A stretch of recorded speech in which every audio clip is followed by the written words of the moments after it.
All right.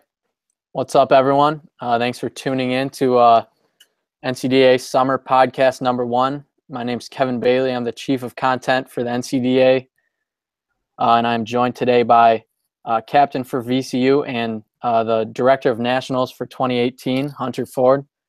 Hunter, how's it going? Going good. It's a nice, crisp 92 degrees Fahrenheit here in the city of Richmond, Virginia. That's good. All right. So, yeah, we're just going to do a quick podcast. We're going to talk about the end of last season. We'll preview next season, maybe get some bold predictions, and then talk about who we think the All-Americans are going to be for next year. We'll go region by region and talk about where we see each team ending up next season as well.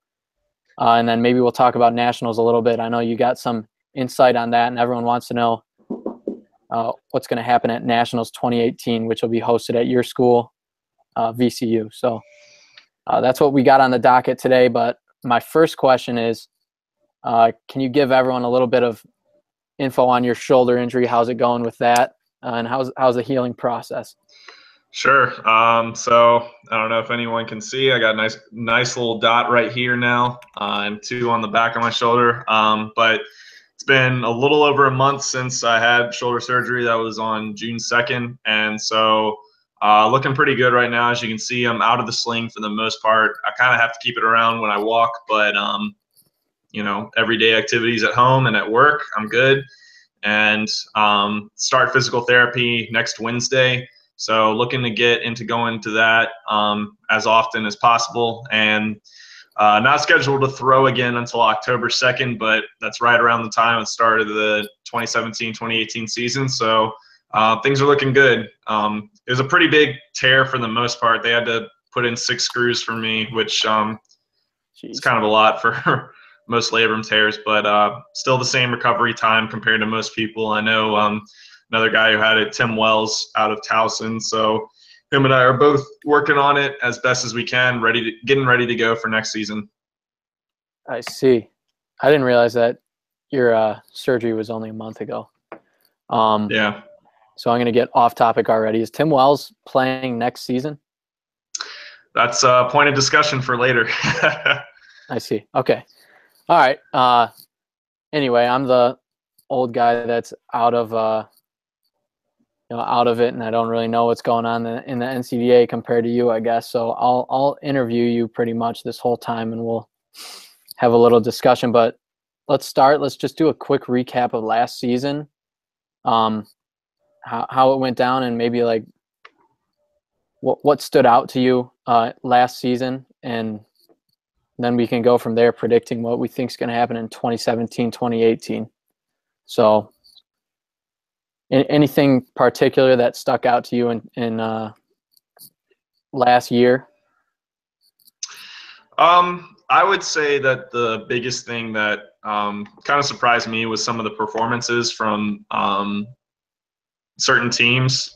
Just, kind of as an example, University of Kentucky was very hot for good portions of the year last year, and they ended up making it to the Elite Eight again, or our equivalent of the Elite Eight for Nationals.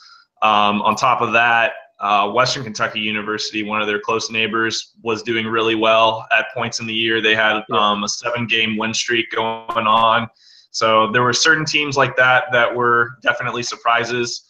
I think a lot of people were very impressed with Towson last year and the level that they moved up to when it came to being looked at upon in the whole view of the league. So generally, like I said, it was kind of that sort of image of teams that we weren't necessarily expecting either not expecting a whole lot out of, or got a lot more out of them than we were expecting. So really, that was kind of the biggest thing.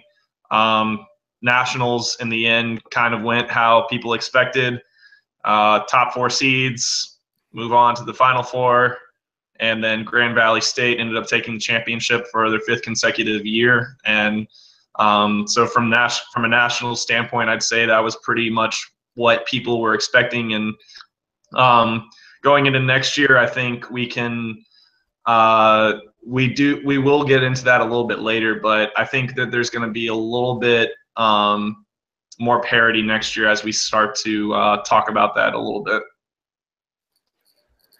Yeah, I agree with everything you said there. I would add VCU, your team, as one of those teams that really did a lot better than what we expected. And then, Ohio was another team that, last year or 2 years ago, they were like 0-30. And then last year they did really well. They won the Ohio Dodgeball Cup. And even at Nationals, they looked like a much better team than what a lot of people expected. And I know that they lost in the first round to Penn State, but even with that, they showed a lot of promise, and they showed that they are continuing to improve. But yeah, I guess you hit it right on the head at the end there, that parity is kind of the thing that we might expect from next year. But I would even say that last season we saw more parity than we usually do up until Nationals win. All four Michigan teams still made it to the Final Four, but overall it seemed like that top tier in the league is kind of getting closer and closer. There's more teams that are getting closer and closer to the very top. So that was one thing that stood out to me last season, especially during the winter semester, when there was the Beast tournament at JMU, and there were all of those games that had unexpected, results compared to what we thought. And that really showed to me that there's a lot of teams that are getting close enough to almost compete with that very top tier teams. Absolutely. And, it's, you said it, there was more parity, at least for this past year, than in years prior. And I think, Zig is always the stat master, has that kind of stuff to back it, back up the claims. But, yeah, I think in terms of like the total upsets from the Gonzalez standings, it was a little over 20% last year compared to about 16% the year prior.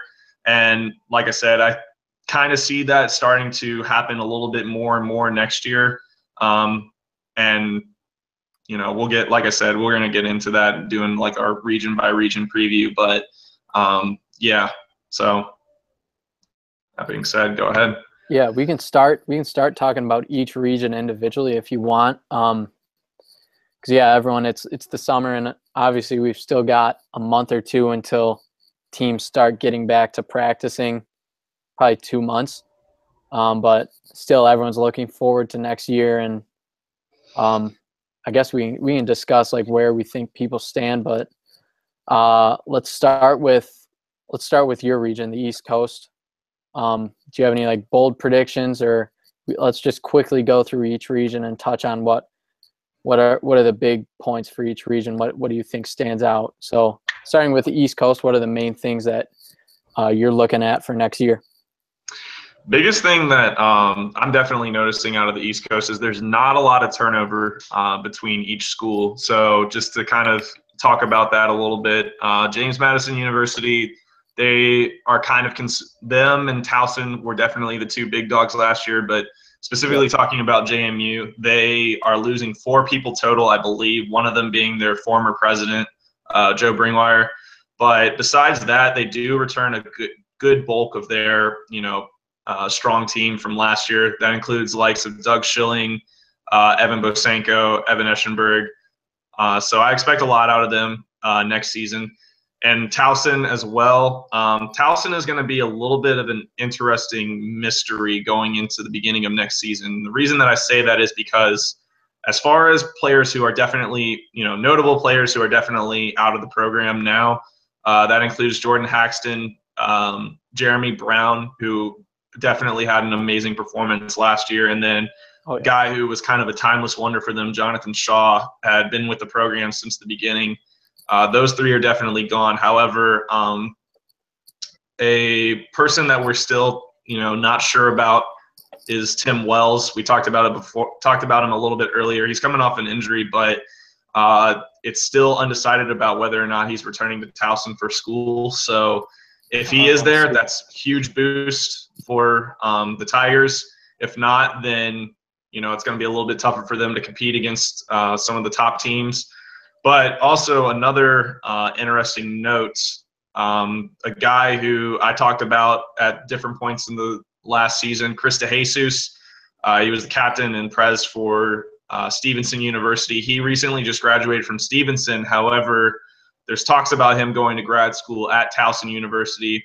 If Towson gets both him as well as Tim Wells for next year, I think it's very hard to say that Final Four team because it would be very hard to have those kinds of players along with Michael Heinley, David Guerre, and be not be able to compete. So those, like I said, not a lot of turnover, but Towson will be the interesting mystery when it comes to that. But in the event that they don't get either of those players coming back, it could be a little bit tough for them.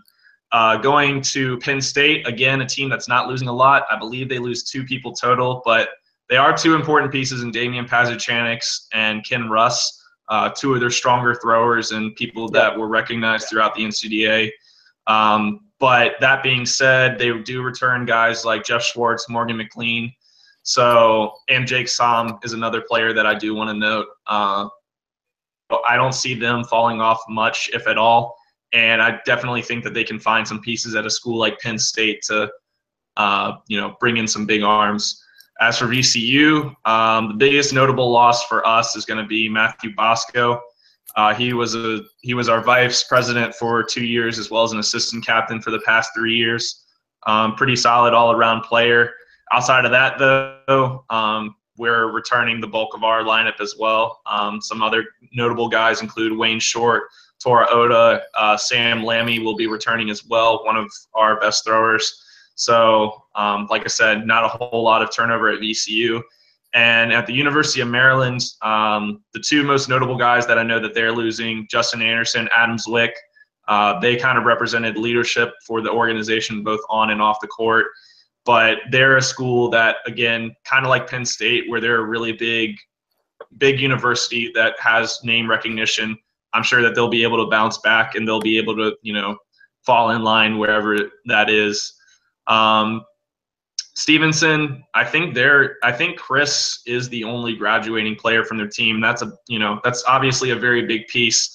But even though I said there's a chance he ends up at Towson, there is still the chance that he ends up at Stevenson as well. So if he comes back, they're returning everybody. And even though they haven't had the opportunity to turn as many heads, when you don't lose anybody, it's hard to, fall. So, they could definitely end up surprising some people next year if they get the opportunity to travel more. And then another team that is a team that's not losing anybody, University of Virginia Cavaliers. Jeremy Shaw is doing a great job with that group. And I expect a lot out of them next year, especially since Nationals will be at VCU. That's only an hour away for them. So they're going to be bringing some guys who weren't at Nationals this past year, including Marty McFly Knuff and AJ Getter, 2 guys that I've helped them with their program, and they're going to be really big pieces, and they're going to turn some heads as well going into their junior years. So, that pretty much wraps it up as far as the East Coast. Like I said, not a lot of turnovers from each team, and you can expect a lot of improvement from each school.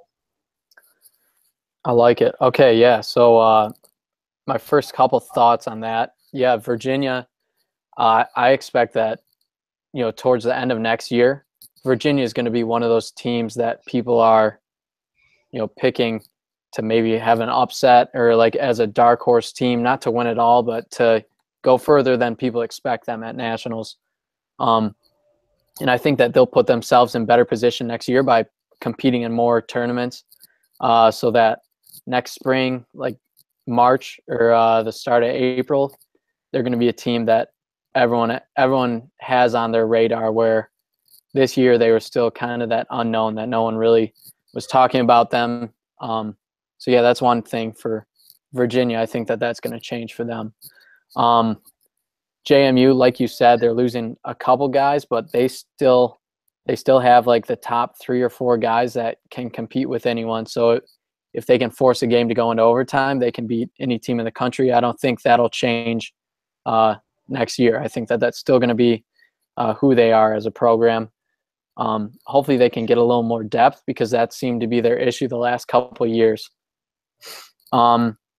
That's really interesting about Towson, and if they're able to get Chris from Stevenson, that would be huge. And I had Towson at number 2 on my way too early preseason rankings. So that would definitely help with them getting all the way up to number 2 if they had him. I know he's been playing in elite, and he's obviously one of the most talented players in the country. So if Towson can add him to go along with Heinley, to go along with a couple other of their top guys, I think that that's going to really complement their play style. It's going to complement what they have on offense, because I think firepower was one thing that they kind of lacked a little bit compared to the Michigan schools. And adding Chris would help, and then Tim Wells, obviously, if he's healthy, he's as good as basically anyone in the league too, in my opinion. So that would be huge, huge boost for them too. So yeah, the East Coast, as you said, it's kind of interesting how most teams have not much turnover, and how a lot of teams are going to have higher expectations going into next year than they did a year previous. If you agree with that statement. Absolutely. And, I think the biggest question going into next year is how are some of the newer teams in the East Coast going to fit in? I know Virginia Tech and George Mason University are planning on joining the league. Yep. And, given the fact that there's, all the teams that they'll be going against have at least 2 years of experience or more, and are returning a solid group of squads, it may be tough for them to try to transition into play. But who knows? Both of those schools are really big, 30,000 students apiece for them, both graduate and undergrad. So like I said, East Coast dodgeball is going to be very exciting to watch next year. I agree. All right, let's try and go a little quicker with these next ones, but let's just go with we'll call it the South region. Okay. And I know that you have a little insight on that, but let's quickly go through that one. Obviously, not as many teams, not as many well-known teams in the South. But what are your thoughts on that area? Yeah, I would say that it's going to be very interesting. So when we talk about the South region, we talk about Western Kentucky, University of Kentucky, University of North Georgia, and Georgia Southern. So going from west to east, Western Kentucky is going to have a lot of problems. They are losing a really huge chunk of their team. I believe they're losing like 7 or 8 guys.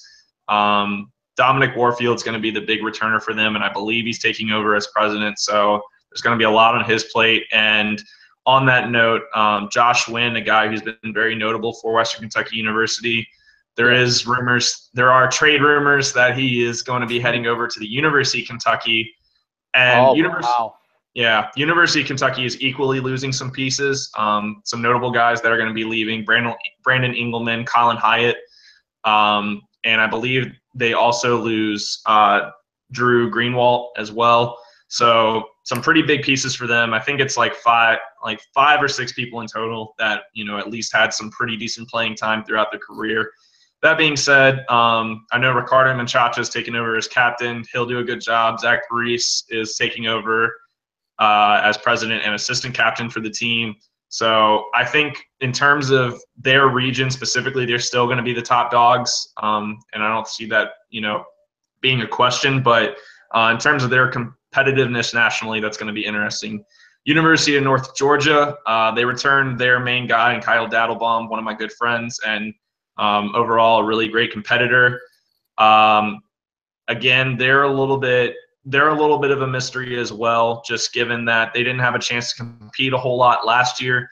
And the biggest thing for them is going to be, can they recruit? Because they had a pretty good turnout in their fall semester, but then heading into spring, they lost a couple guys, including Liam, who was one of their best players. And if they can recruit and get numbers up, then I'd say that they can, make a little bit of noise. But like we kind of talked about, they're not really going to be competing for, a national title or anything like that. Maybe pull off a couple upsets here and there. And then Georgia Southern, I believe Georgia Southern is returning everybody. Notable players for them: Zach Rivera, Zach Frange. They will have a lot of work to do in terms of making sure that now they have that year of experience under their belt. They got to recruit. They got to get as many athletes and talented throwers as they can. That was the biggest thing that they lacked last year, was having good throwers. So if they get that piece of their game going, then, like I said, they'll be, maybe be able to pick off some teams, catch some people by surprise. But that's the biggest thing from the South region. I see. Yeah, and then we obviously have new teams that may be joining, including Florida, Central Florida. I'm not sure if the other Georgia schools are still in or not, but it's going to be interesting to see how that region expands too. All right, let's move on to let's do Ohio region next. They got a lot of teams. Let's try and go through those quick. I don't know. Do you have any teams that stand out to you in the Ohio region? Yeah, as far as the Ohio schools go, like you said, there's definitely a lot of them. So I, apologize that I'm not going to be able to touch on everybody. But as far as some big headliners, Bowling Green State University, I think is going to be a big team to watch next year. They only lose one player in Tyrell Smith. Now Tyrell obviously is a really huge piece, All-American. One of the strongest arms that the league has ever seen. But that being said, he's their only loss. So if they are able to return everybody that is expected to return, then I expect them to be able to make some plays, make some noise. Akron University is returning everybody, and so they had a little bit of some rough stretches last year, but they also did have some glimpses that looked really well. So I would say expect better performance out of them. I know Adam Pfeiffer and Colby Bryceland are going to be doing a lot with them. Joey Stack is another guy who I don't think gets the attention that he deserves, especially for the type of catcher that he is. So expect more out of Akron and the Zips next year. Ohio University, I believe they lose 2 people, and I'm not entirely sure, so I apologize to Caleb and Nate, but I believe they lose Spencer Roth, who was definitely a big piece for them last year. I think he's graduating, so I see them getting the type of upsets like winning the Ohio Dodgeball Cup like last year. Not particularly, but anything can happen. Like we talked about, we expect more. We can expect more parity next year, so they would certainly be able to get some upsets if they really put their mind to it. So other than that, I know the University of Miami, Ohio loses Kyle Shaw, but I'm not entirely sure with the rest of their squad. So we'll see how that goes. Ohio State, I don't have a whole ton of insight with them. I know that they at least return Jeff Starr. And the biggest thing for them next year, I keep saying this about a bunch of other teams, but recruit. They had trouble with some numbers last year. Yep. Especially when it came to traveling outside of their state. So if they can just, get people who are dedicated and not even really just talented people, but just people who are willing to put in the work and people who are willing to stay, that'll pay big dividends for their program. And then one of the most notable teams, Kent State University, they're going to be interesting to watch just because I'm a little curious about players that are questionably departing from the team, most notably Logan Baird, a big left-handed kid for their squad who, will cross you any second that you're not paying attention on the court. And it's, they're a team that always seems to pump out talent for one reason or another. But they do, they possibly lose him. I know Bert DePero there's still questions about his presence. And then Mitchell Aldridge as well, another talented player who we're going to see whether or not he'll be there next season.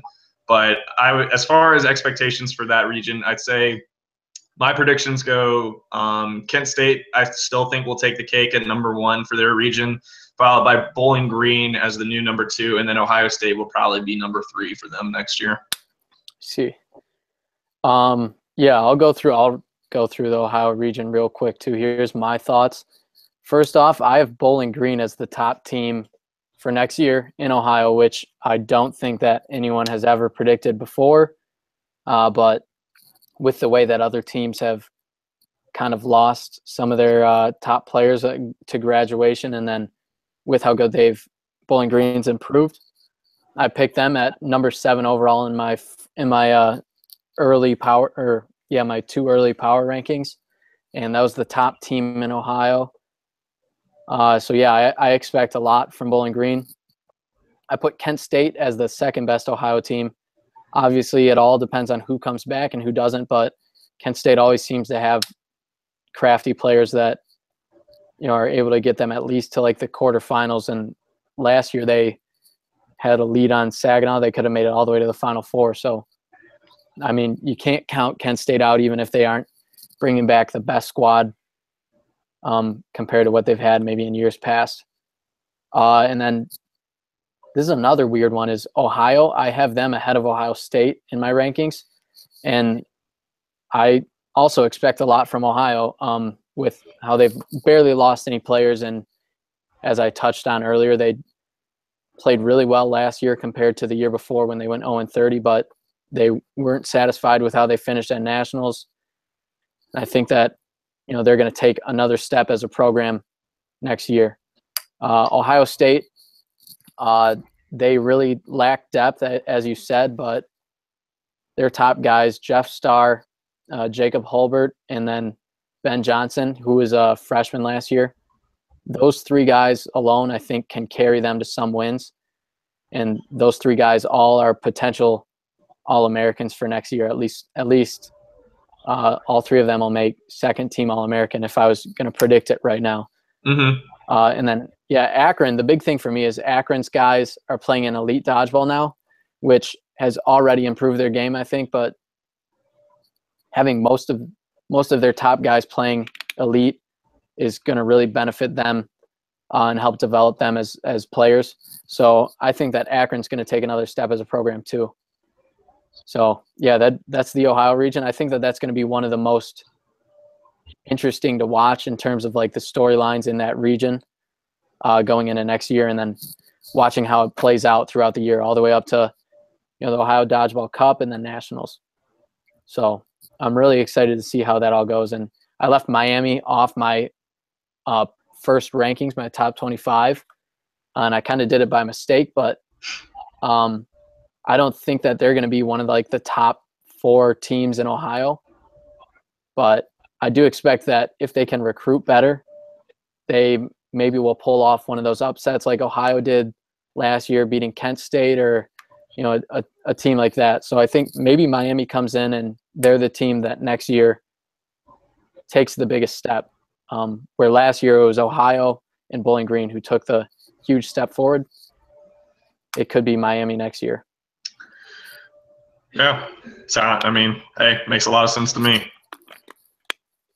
Anyway, so we've got the Illinois region, if that's what we're still calling it, and then we have the Michigan region as well.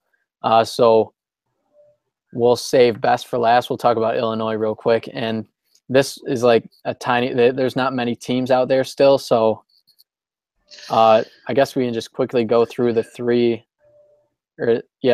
main ones for me is UWP and then Wisconsin Whitewater, which is a new team. They have some athletes, though, and I put them – let me check. I put them at 17, right below UWP at 16 in my first ranking. So I expect them to be a pretty good team. And then, of course, we have DePaul as well, and, you know, what we expect from them too. So do you have any thoughts on that region? I don't know if that's like one that you know too much about. Yeah, I mean, I can touch on a little bit. So starting with, I guess, what you would consider the most prominent team from them, DePaul University. I'm going to be honest, I don't really I'm a little concerned for where they're going to be heading on as far as like on the court stuff goes. So some notable people that I know that aren't going to be coming back for them, Tyler Hamilton and Brian Heimel, two of the best guys that arguably their program has ever had, and definitely two of their top players from the team last year are not going to be returning. They graduated. Another player I'd like to note, Karen Gumbriner, who was one of the female All-Americans. She will not be returning as well. She is graduated and she's out in California. So on the court performance is going to be interesting. I know Josiah, not Nico Nadal. is gonna have to be a big focal point for the group. I know Ryan Atz is also stepping into a leadership role for them. Decent player as well. So it's gonna be interesting with them, but I think that I don't think that they're gonna be able to win in. I think the biggest thing, I won't say that they can't win in late game situations, but I think it's going to be harder for them to win in late game situations, losing guys like that, along with if they end up in overtime, like losing arguably two of the best players that your program has had. That's a tough thing to replace. So DePaul will be, I think, is going to slump a little bit. Wisconsin Platteville, I don't know a ton from them. I do know that one of their top guys is leaving. Can't remember the name off the top of my head, but one of the 30 big bearded guys that they seem to have on their squad. Wisconsin Platteville, I think, is gonna probably maintain the same level that they had last year, because I remember talking with Eric. I don't think they're going to be losing a ton of pieces, maybe like 3 or 4 maximum, but we'll see there. And so they could, jump DePaul in terms of, total on-court success. I know it's always been kind of a back and forth battle between them. Then Wisconsin Whitewater, you touched on. Not a whole lot of information about them, but I think that they at least have had the experience of going to nationals. I know when I met Avi Monti out at nationals, he definitely was taking some mental notes, recognizing what his team needs to do in order to succeed. So I think that they can do it. And, who knows, maybe if they get a little bit of luck from their football program, who, is always in national championships, they can get there someday, but not today. And then another team that we could note and should note, Northern Illinois University. They put in a bid for nationals, did not win, but they are a program that I can see only going up from where they are now. Clint Sommerfeld is leading the charge out there, so we'll see what they're able to put together. And then I guess if you want to talk about Nebraska Lincoln, I don't really have a whole lot of insight on them. I do know that they were able to pull off a win at their home tournament. I don't remember if it was against Wisconsin Platteville or DePaul, but hopefully we can continue. Hopefully Leskey's work continues to show in the way that it has, and he's done a great job getting some teams. And if we get some more teams out in that western area, if we get teams in that Midwest region-ish part of the United States, then Nebraska has the head on almost every single program out there. So there. Yeah, and there's one more team. Yeah, I had to relocate so I could plug my computer in. It was going to die. One other team that you didn't mention is North Park University, which is located in Chicago, Illinois. And they have the leader of that team is going to be Isaac Nadal. And he is also a younger brother of Nico. And he plays on an elite dodgeball team called Chicago Corruption, as well as Josiah. So they're both on that team, and they're both really good players. So I think that that's one thing that you're going to see next year is that region's going to have several All-American level players just from those two guys. And yeah, I think that what Leskey told me was that they were ready to go last year towards the end of the year in the spring, but he didn't have them play because he didn't want them to like jump into it too early. So yeah, he had his reasons for that, but I think that they're going to come in ready to play in the fall, and that's going to help them that they're starting right away during the season instead of waiting until like November or waiting until like January to start playing in tournaments. So yeah, I hope that that's a team that we see at nationals as well, but it's always good to have new teams come in with promise that, they're going to help bolster that region. And the Illinois region is one that's kind of struggled with only having a couple teams. So that's something that I look forward to seeing from them. Mm-hmm. Anyway, yeah, that's all I have for that region.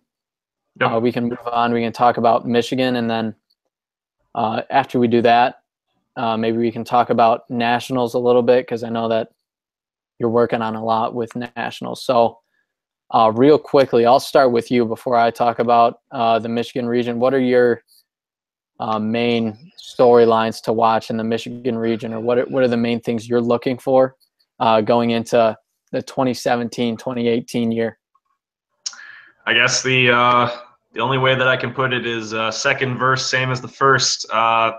Grand Valley State loses a couple, good guys, and at least at the beginning part of next year, they'll still have Ben Tubergen, but I know he also won't be available for nationals next year.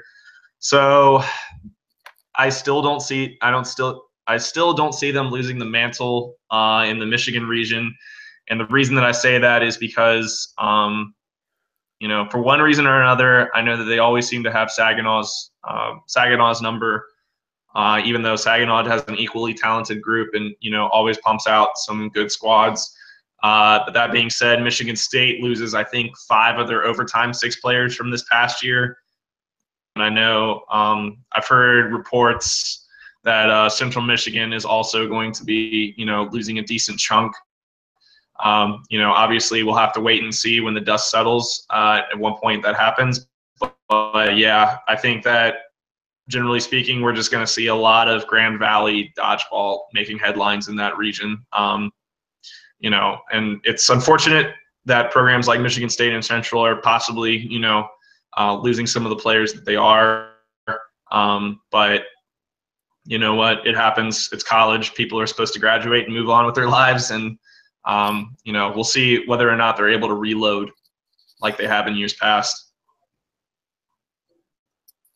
Yeah. Yeah, that's pretty accurate as far as I'm concerned with those teams. I think the way that I had predicted it in my first power rankings for like next year, which I posted really close to the end of the year, so it was like a week or two after nationals, but I had Grand Valley as number 1, obviously, and then from there I had Saginaw as the 3rd best team in the country and number 2 in Michigan, and then Central right behind them, and then Michigan State, they're losing so much. I had them all the way down at number 10 in the country. So I think that one storyline to follow that I think we are all overlooking is the Michigan region going to once again be, the top 4 teams or 4 of the top 6 teams or whatever, because that's kind of what it's been ever since these 4 teams were all put together. So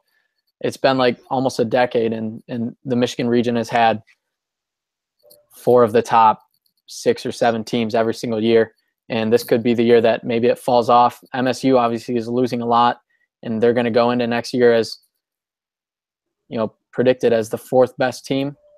But you never know, because they have a few guys still and girls that are able to lead that team well.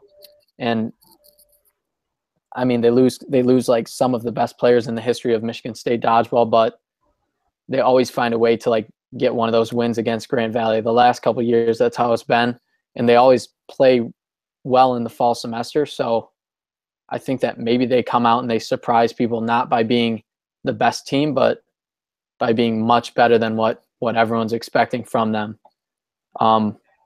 Yeah, and then Central Michigan, they're going to lose a lot of players too, but I still think that their top guys are going to carry them. And while they're losing a lot of like those main household names that all of us know, they have some other guys behind them that are also talented. And now that they're going to be called upon more, I think that Central's still going to be a top 5 team in the country, and they're not going to get blown out by Grand Valley every time that they play them by any means.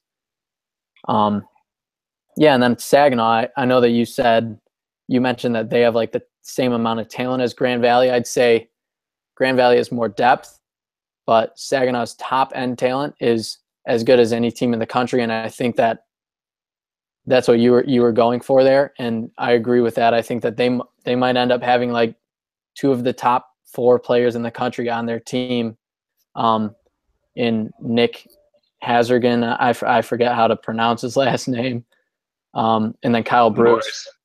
What? I said no worries. Yeah. It's a tough spelling.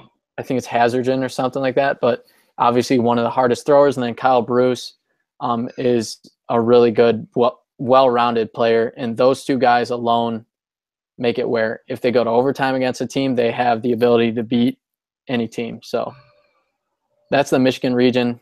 Grand Valley, I think, will once again be the favorites going into it. And I think that they'll be a better team next year than they were this past year. And the reason for that is the same as why I think they were a better team last year than they were in my final year. And that's because all of the I don't want to say all of the players, but a large majority of the players are going to be 1 year older and 1 year more experienced, where 2 years ago we had over 10 rookies that were playing on varsity. Last year they had like 10 sophomores or second-year players, and they weren't all sophomores in college. And now this year they're going to be all third-year players, so they're all now veterans. And I think that's why they're going to be, while they lose a couple star players, they're going to be a better team next year than they were last year. For sure. For sure. And then I've heard talks about potential new team entering the Michigan region, but I will save that for Lesky whenever he decides to, do his thing.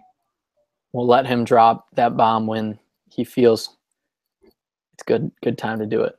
All right, cool. Yeah, let's pivot here and we'll talk a little bit about, well, actually, let's go real quick.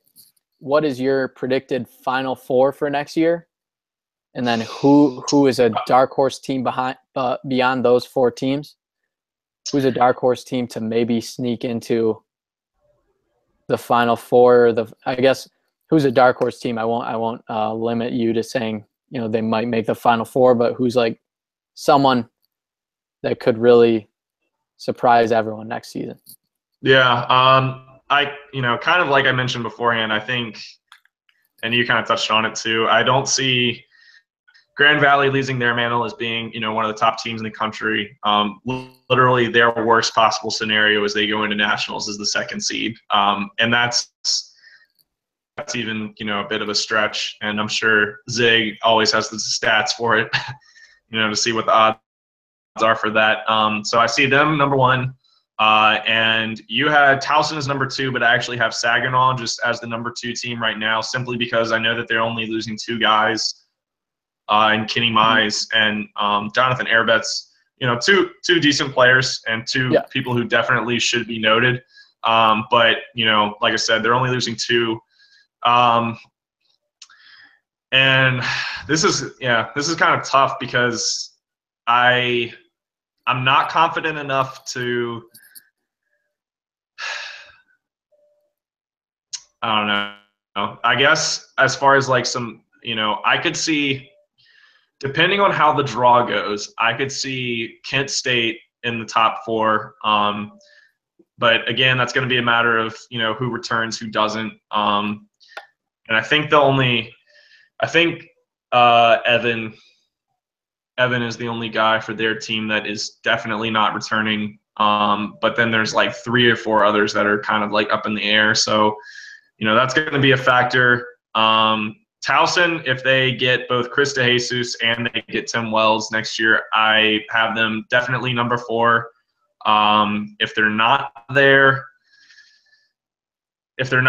then I would probably argue Central as the number 4 team there. But I think that they can kind of be neck and neck there. So in terms of just what I know as far as definites, I'll have Central at 4. I know Mike Riley is a guy who I see next year putting on a lot more of a serious role with the team since he's going to be captain. So, he's a guy who's definitely capable of carrying a squad. So I'll have Central at number 4 there. So still, not an exciting list there. Still three Michigan teams in the Final Four, with Kent State somehow, some way, I think, sneaking in there as the number 3 team, which might be a little bit of a surprise. But anyways, that being said, Towson will certainly a very talented team. Like I said, if they get those 2 players that could potentially be with the team, that'll be big for them. IMU, I always, the past 2 years I've said that, I see them being, potential Final Four, but they get a tough draw at nationals. They end up, potentially, you could argue, underseeding themselves in a way, but they just, they got to get it done at some point. And the fact that it's the 3rd time for me, I'm going to just say 3rd time's a charm. They get back to the Final Four for, one reason or another. Maybe it's just because I have a lot of experience against them. Besides that, I'd say your dark horse candidate to make it there is going to be Bowling Green State. They're in a very ideal location to be able to play against a lot of teams. They're close to the Michigan region so that they can get some experience against some top-level teams if they decide to do so. And from talking with some, their leadership, some of the leadership that their team has, I definitely think that they will be heading in that direction at some point. And then they still have all those teams in the Ohio region that they'll be able to play. And so I'd say those are some of my, which you could argue as dark horse Final Four teams. I like it. All right, cool. Yeah. So real quick, mine would be, I'm going to stick with what I had in my first rankings, and I'll go the Final Four, 1 seed Grand Valley, Towson, Saginaw, and Central Michigan. And that'll be my predicted Final Four. I think JMU is going to be on the cusp again, but they won't make it. I think Kentucky, a team that we haven't really talked about all that much, I still think that they're going to be right there, potentially making a Final Four, just like last year where in the Elite Eight game, or the quarterfinals, whatever we want to call it, they almost took the lead on Central going into halftime, or in the first point of the game. And if they did that, maybe that game changes completely and they play more defensively and end up pulling out a victory. But I think it'd be close. So I guess they're my dark horse team. And then, as you said, Bowling Green, they're going to be potentially a close team to getting to the Final Four. And Kent State, you seem way higher on them than I am, but I won't rule them out just because I've seen that too often where they're there and they're good enough to beat a top level team. So anyway, that's that. And now let's pivot and we'll talk about nationals, which this year will be at VCU. And you, as the director of nationals, I know you have a lot of high expectations for it, and you've got some things that you're working on. You want to kind of share that with us and give a little bit of a preview. I know you can't guarantee everything just yet, but what are you working on, and what do you hope for Nationals 2018? Sure. So, kind of to rehash some details that I've shared on the NCAA website, we do have hotels locked in for Nationals and those are, just so people know, those are available for both participating teams as well as alumni, family, fans, anyone who wants to, get a hotel room under the NCAA name and get that kind of discounted rate. And they've, all of them have given me tours of their facilities. And I gotta say, very nice, some very prestigious places as well. And, the rates that they're offering for are very, very ideal. And I guess a bomb I should drop on people is NASCAR is pretty big in Richmond, and there's going to be a NASCAR race that weekend. So, make sure that you're considering that as far as what hotels you decide to go to, because a lot of places are going to end up being booked. So that's that's one thing that we've definitely gotten squared away. We finished up the contract with the Siegel Center, and so just some things that we can talk about as far as the Siegel Center courts go. So it's going to be 6 different courts that we're going to have available at our disposal. And we do have that gym for the entire weekend. So in theory, if we wanted to start nationals at 12 a.m. day one, we can go all the way up until 11:59 p.m. on the last day. So, I like it. expect, potentially some late nights, early mornings, depending on how many teams decide to show up, or how many games we can decide to get in. But having 6 courts and having full access to them over the course of the entire weekend is going to be big for us. And we also have the potential of, if we need it, if we have a lot more teams that come than expected, we can use our school student gym, Cary Street Gym. A lot of the East Coast guys will tell you it's, definitely a very high quality facility. So don't feel like there's going to be any drop off there. Some more details about the Siegel Center. So one thing I do want to emphasize is that they use curtains there, or drop down hangers, whatever you want to call them. So one thing that is going to be interesting to watch is not a lot of people can play any type of rollback strategies, or at least not in every single court will you be able to do that. So that is definitely something that could shake up some teams' mindsets going into nationals. So definitely be wary of that, and understand how you need to adapt your game.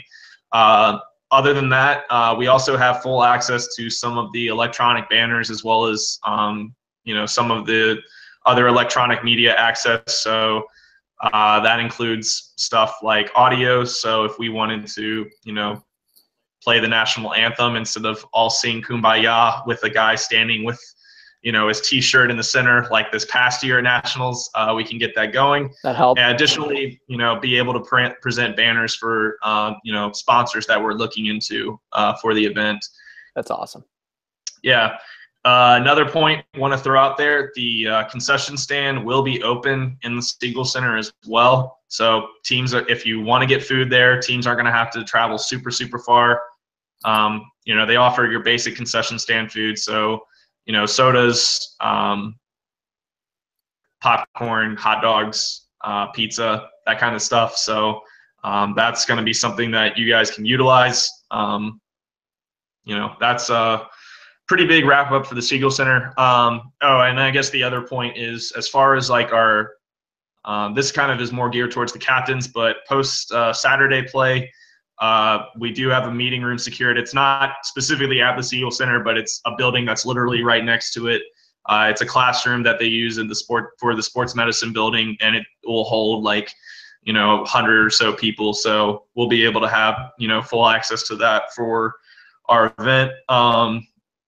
That's good. And other than that, some stuff that I'm working on right now, because we are a city school, parking can sometimes be difficult to work out, but currently in the process of getting that taken care of, getting something set up so that teams will be able to park in the parking deck that's right next to the Siegel Center, and getting that squared away.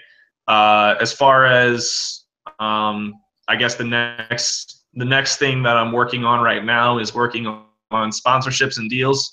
So we do have some good looks right now from some potential businesses, both nationally as well as within the Richmond area.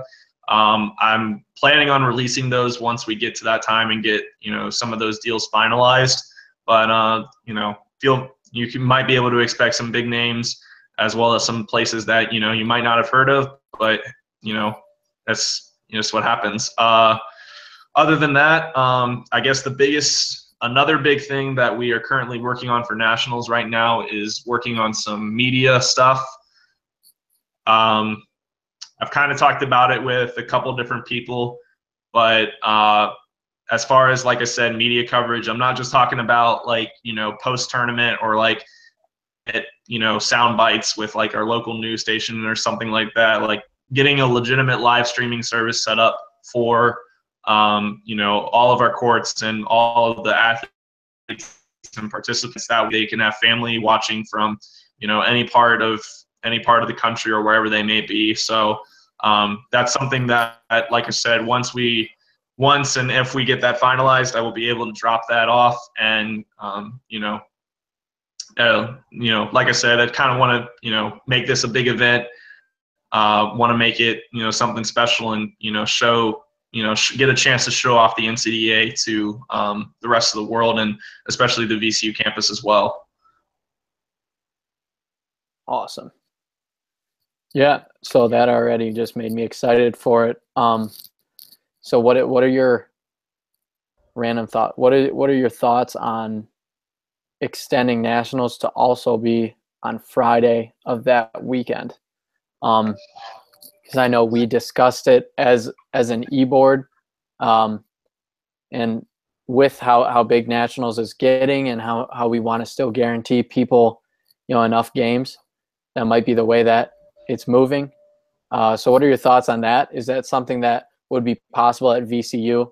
And just in general with nationals, do you think that's a good idea to at least consider going forward? Absolutely. And like I mentioned beforehand, in the event that we do have a lot of teams that are interested in coming to nationals, which, hopefully we do. Yeah. My ideal dream, kind of right now, given the amount of teams that we had at nationals this past year, I'm hoping for at least 25 teams.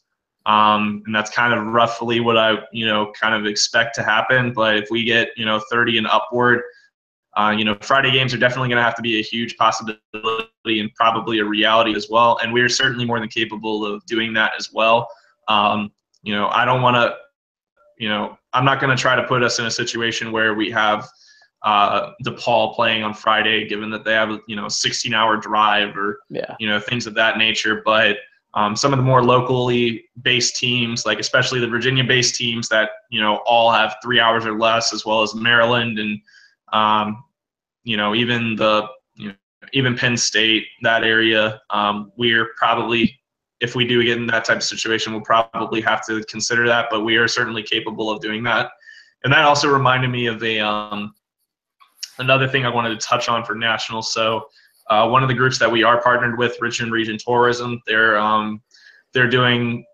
helping me out with getting some stuff planned for nationals. And one of the things that they are doing with that is securing some helpful travel deals with companies, which include groups like Amtrak.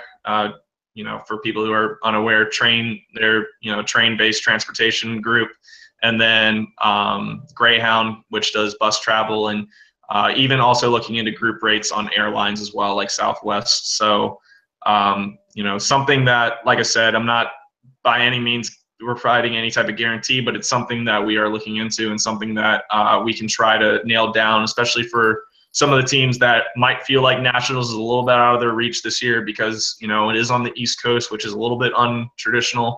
But I just want every team to have a good time, and I want every team to have the opportunity to come play here, get a chance to show off my hometown, home city, as well as give, everybody a chance to play some awesome dodgeball and watch some awesome dodgeball. So just some more things on that front that I've been working on as well. I like it. Yeah, and I think, that's going to happen in the future with, like with the airlines and with all of that. It seems so crazy and so out of the norm, but that's what's going to happen eventually. Is teams are going to be flying into nationals and all of that. So I think that just the fact that we're looking into that now, and you as director of nationals, you're taking that seriously, shows that college dodgeball has taken just another step forward, and that's exciting. And obviously, with how much success we've had lately with the growth of the league and expanding west, that's going to become more and more important going forward. So that's exciting. Obviously, getting all these sponsorships is something that will help a lot as well. So, yeah, I'm excited. I'm excited for that. And yeah, so you said that there's 6 courts all day long. That is correct. Yeah, I think that if we stay around, I think last year we had 23 teams, and you said your goal was what, like 25 to 30? Yeah, so even if we get up to like 25 or 30 teams, the fact that you were able to secure the courts all day, every day for like that whole weekend is huge, because we have 6 courts that we can use at any time. We don't have to wait to start, in a certain gym at like 9 o'clock, or we only have like a window from noon until whatever, which is what Kentucky had. Obviously, Kentucky did a great job hosting, and it's no it's not negative feedback towards them by any means, but I love the fact that we have 6 courts right there, and we have it for whatever time that we want. Mm-hmm. Yep. And will you be able to walk from? Are they all like in the same, under the same roof? Like they're all in the same building where it's really. They're all in the same building. Yeah, so it's really easy to walk from, one side to the other.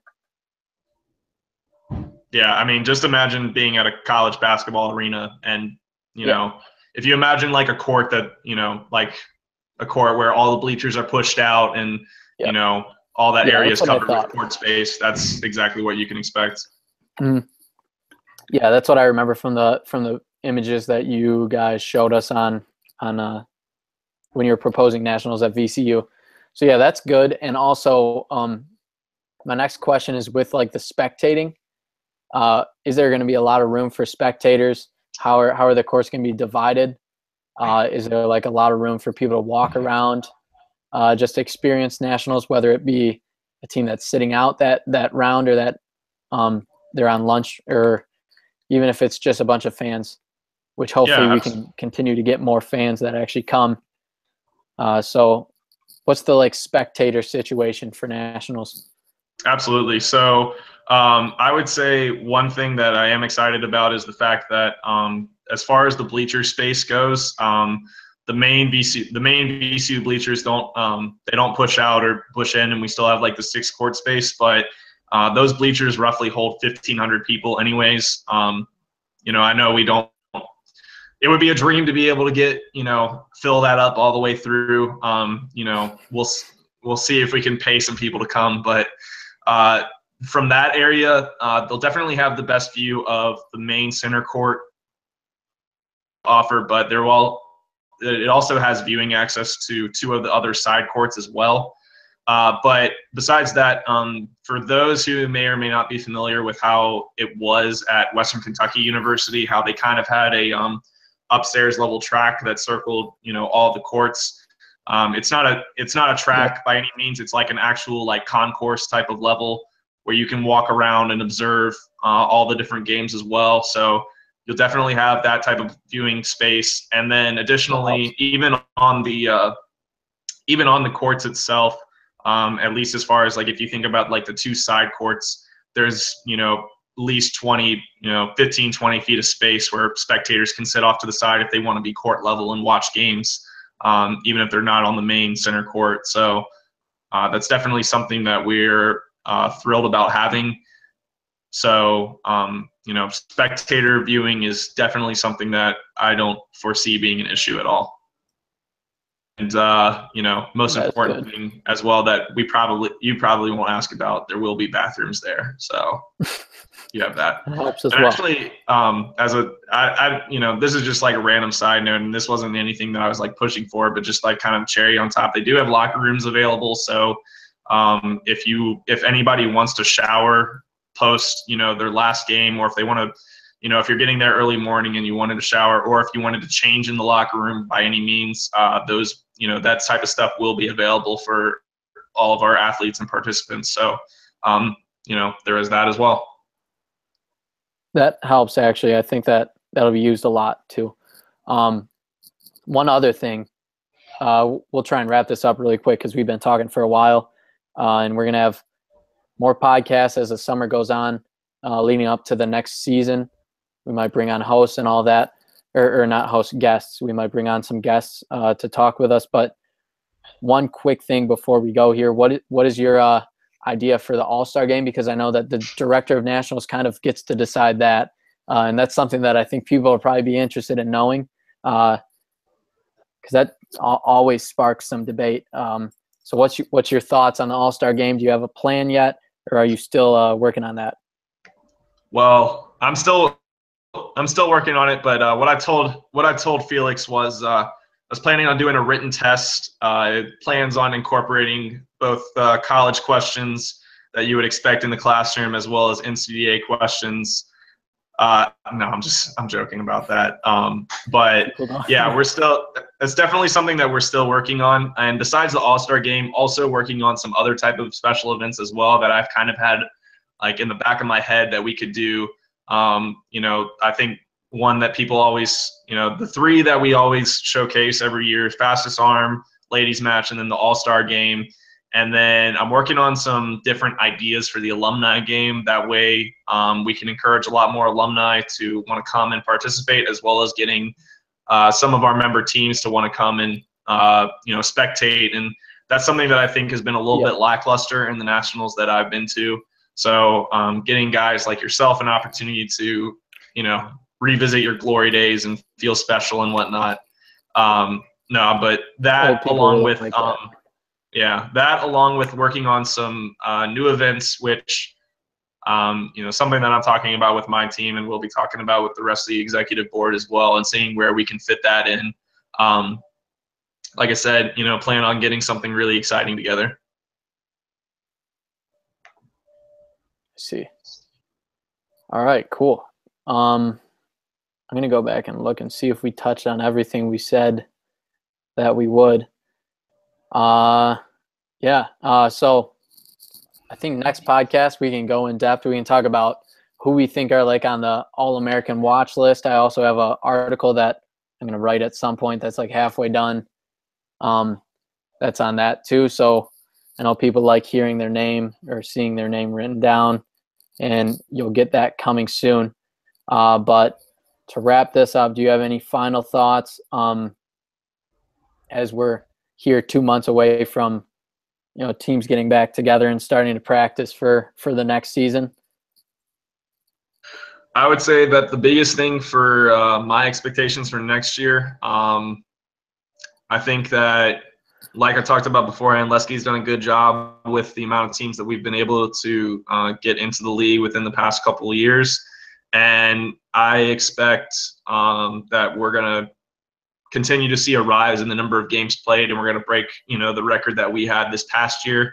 And I actually foresee a team breaking our, the newly established VCU record for most games played this upcoming year, for that very reason, which I think would be excellent to see. More dodgeball is always better than less dodgeball. And we're going to see, kind of like you talked about, a lot more leveling out between teams.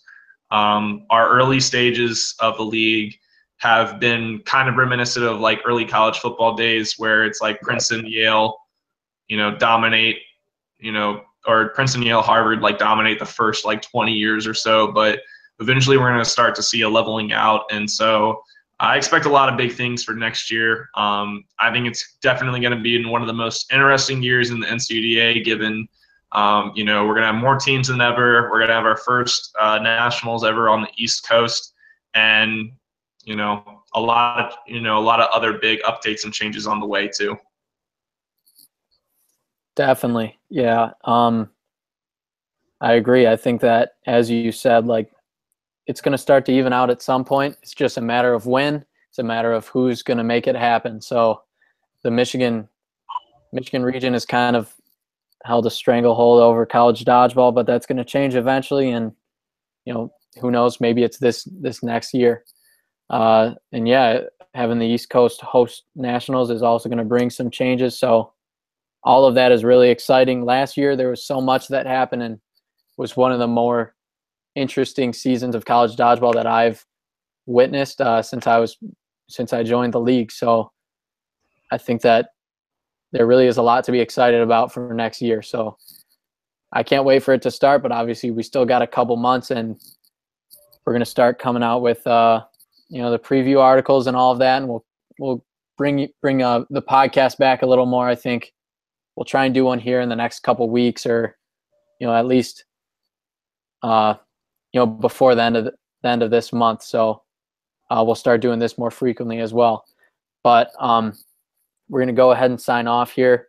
Thank you, Hunter, for joining us for this one. We'll see if we can get, maybe a guest or two next time. Maybe we'll bring on the new e-board members and talk with them and have a little bit of a different discussion. Maybe we'll just talk about, the future of the league. Maybe we'll get Lesky on here to talk about expansion.